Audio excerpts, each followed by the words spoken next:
James 1. James, a servant of God and of the Lord Jesus Christ, to the 12 tribes scattered among the nations, greetings, trials and temptations. Consider it pure joy, my brothers and sisters, whenever you face trials of many kinds, because you know that the testing of your faith produces perseverance. Let perseverance finish its work, so that you may be mature and complete, not lacking anything. If any of you lacks wisdom, you should ask God, who gives generously to all without finding fault, and it will be given to you. But when you ask, you must believe and not doubt, because the one who doubts is like a wave of the sea, blown and tossed by the wind. That person should not expect to receive anything from the Lord. Such a person is double-minded and unstable in all they do. Believers in humble circumstances ought to take pride in their high position.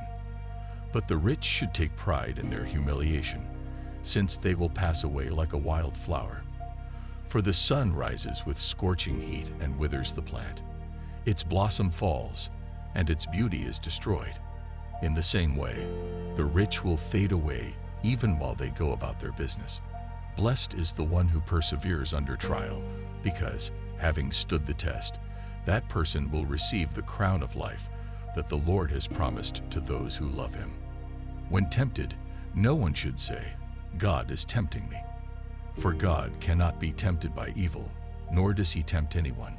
But each person is tempted when they are dragged away by their own evil desire and enticed.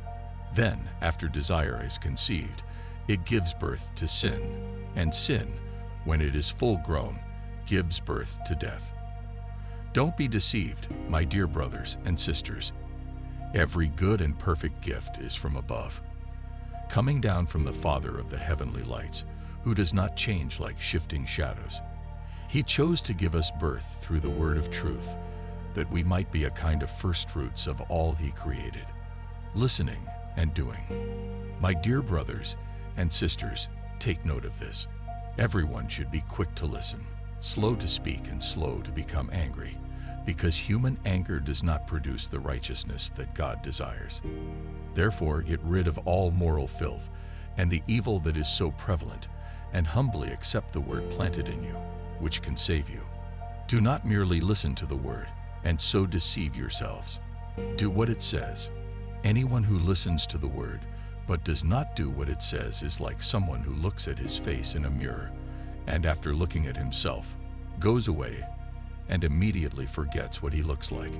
But whoever looks intently into the perfect law that gives freedom, and continues in it, not forgetting what they have heard, but doing it, they will be blessed in what they do. Those who consider themselves religious and yet do not keep a tight rein on their tongues deceive themselves, and their religion is worthless. Religion that God our Father accepts as pure and faultless is this: to look after orphans and widows in their distress, and to keep oneself from being polluted by the world.